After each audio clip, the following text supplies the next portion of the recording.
From Montana's news leader, this is the MTN Noon News. Good afternoon and welcome to your MTN Noon News this Wednesday. I'm Charlie Klepps. Let's get right to our top story. We begin with a situation that we are continuing to follow closely. Billings police say it responded to the report of a shooting just before midnight last night. According to their Facebook post by Lieutenant Kramer, officers arrived to the 500 block of Lorry Lane, which is this area across the road from Walmart in the Billings Heights. That's where they found a 31-year-old man who had suffered a single gunshot wound. That man was taken to a local hospital. Police say that everyone is accounted for and that there is no further threat to the public at this time. The investigation is ongoing. Meanwhile, one person is facing charges, and we've learned new information about the murder of a man who was found stabbed to death in an alley on the Billings South Side earlier this month. Violet Janae Littlelight is facing felony charges of deliberate homicide and tampering with or fabricating physical evidence in the death of Keith Troy Breckenridge, a former hardened firefighter.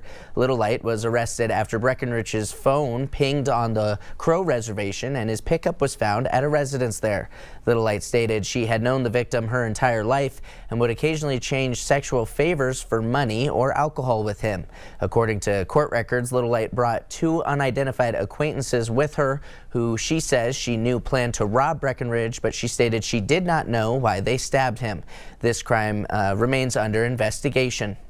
In Missoula on Tuesday, 54-year-old Yanbin Bao was sentenced for sex and labor trafficking. She ran what was deemed an illicit massage business off of Highway 93 South near Blue Mountain Road. MTN's Emily Brown was in the courtroom and brings us those details. In Missoula County's first large-scale sex and labor trafficking conviction, a sentence of 10 years was imposed. 15 years to the Montana State Prison, which effectively would be the Women's Correctional Facility, should be imposed. Of that 15 years, the court will suspend 5 years. Yanbin Bao previously owned Soul Massage in Missoula. An investigation into the business, which is described as an illicit commercial massage parlor, began in 2023 after a woman contacted police saying she was physically assaulted by Bao and her husband. Two Missoula County Sheriff's Office detectives identified 3 victims that Bao had recruited and trafficked between April and May of 2023. In recent trial, Bao was convicted on 4 counts of sex trafficking and 1 count of labor trafficking. In Tuesday's sentencing hearing, prosecution pushed for an aggravated maximum sentence. Defense, however, pushed for a deferred sentence due to Bao's status as an illegal immigrant. Ultimately, Judge Leslie Halligan sentenced Bao to a concurrent jail term amounting to 10 years minus 74 days time served. With regard to fines, I will impose a fine of $10,000 on count 1. No other fines will be imposed. Additionally, Judge Halligan said that upon release, due to Bao's course of conduct and potential for a reoffense, require her to have permission from a parole officer to open a business, and her electronics must be supervised. In Missoula, Emily Brown, MTN News.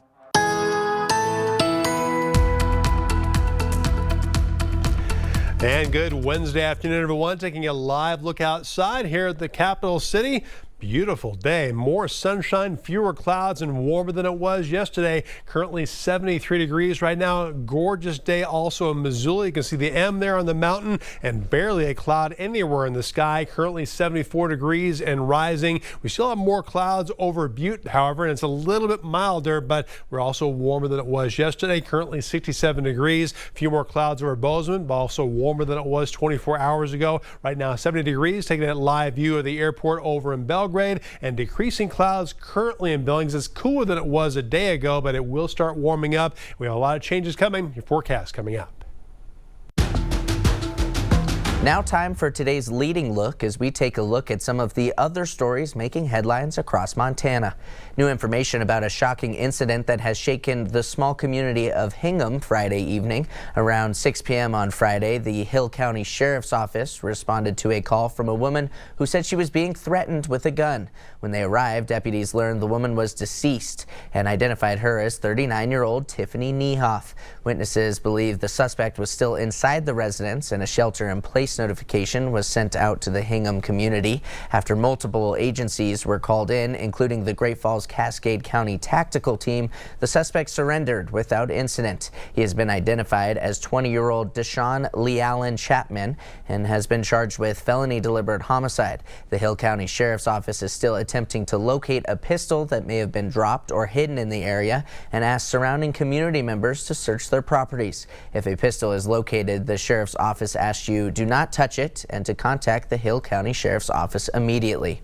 An update on the woman who went missing on the Bitterroot River on Saturday. Her body was found in the river after officials say she tried to swim from the McClay recreation area. Missoula Rural Fire responded to a river rescue call just before 5 p.m. on May 24th, along with FWP game wardens, search and rescue, and life flight. Officials say the woman had tried to swim across the river but got tired and tried to turn around. She was then swept away. Her friend couldn't reach her and asked others for help.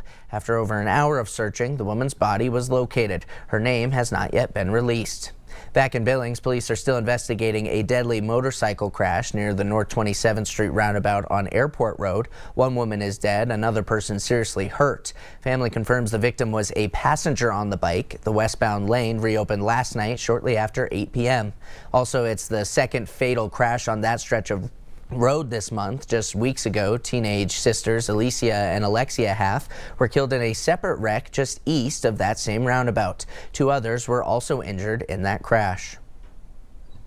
Governor Greg Gianforte vetoed a pair of health care related bills this week. It's the latest legislation he's rejected, citing budget concerns. Senate Bill 72 would have made it quicker for older Montanans and those with disabilities to receive Medicaid benefits for home and community-based services. Senate Bill 244 would have required state employee health plans to cover behavioral health screenings with no out-of-pocket costs. Both bills were sponsored by Republican Senator Mike Yakowicz of Billings. Gianforte said in his letters announcing the vetoes that he is committed to ensuring access to quality care, but the benefits of these bills were not worth the potential costs. Both of these bills passed with more than 2/3 support in the House and Senate. That means lawmakers will have an opportunity to vote by mail on whether to enact them into law despite the vetoes. Two tribes, one in Oklahoma and one in Nevada, filed a proposed class action suit against the U.S. Interior Department. This, they say, on behalf of all tribes whose members were sent to boarding schools over 150 years ago. They're asking the court to order a full accounting into more than $20 billion spent on the boarding school program, including money they say was taken directly from tribes. Shane Morrigue, a state senator and attorney, is a member of the Confederated Salish and Kootenai tribes. He says his grandmother was one of the students who suffered abuse in these schools and that it's important to continue to look for resolution to what happened. I'm glad someone has stepped up and said, we need to do something about this. The United States, you've acknowledged that you did something, that a lot of wrongs happened. We've been telling you that, but that's not enough. We need to start healing the damage from that. The lawsuit was filed in Pennsylvania because it's the home of the Carlisle Indian Industrial School, one of the most recognized boarding schools. Students from more than 100 tribes were sent there over 30 years, and at least 200 of them died. The Blackfeet, Fort Belknap, and Fort Peck tribes have all sought to have the remains of some of those children returned to them in Montana. It's an incredible story of survival. A former Billings doctor is trampled by her own bison and lives to tell about it. The retired doctor was nearly killed by her own herd while walking her dog on her ranch. But what happened next is a powerful story of survival, strength, and a trauma team she once called colleagues. Our Mac Carmack has the story. Chris Spangen has 1,600 acres of beautiful land. I just like trekking around out here too. Her ranch west of Billings is the perfect place for her fast-paced life. Chris loves to fish, hunt, and raise animals. That's right. I'm a fly angler and a bird hunter, and also do a little big game hunting. But it was here on her ranch on a snowy Sunday morning in January when her life was literally flipped upside down. It happened so fast. I'm not sure how it all started, but I ended up on the ground, face down, and looks for my phone. On that fateful day, Chris was on her daily walk with her 3 English setters. Her eldest dog stepped into bison territory and the animal attacked. At that point, I just laid there and I knew I better just not move at all. And just thinking, what do you do if a grizzly bear attacks you? You play dead. So I figured I better just play dead. After the attack, Chris tried to crawl away but was attacked yet again by 2 bison. She was left with broken ribs, broken vertebrae, a split lip, a gash on her leg, and a dislocated shoulder. Chris was transported here to the Intermountain Health Emergency Department, where she encountered quite a few familiar faces. And I remember Barry going, "Hey, Chris, it's Barry."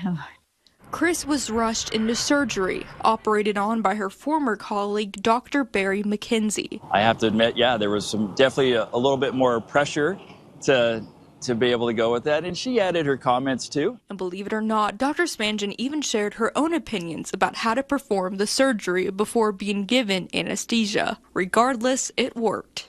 It's very important to feel comfortable with your caregivers, which I did. Chris credits collaboration from the team at St. Vincent's with her recovery. Because of the severity of her injuries, getting back to full health is easier said than done. It takes longer than you think.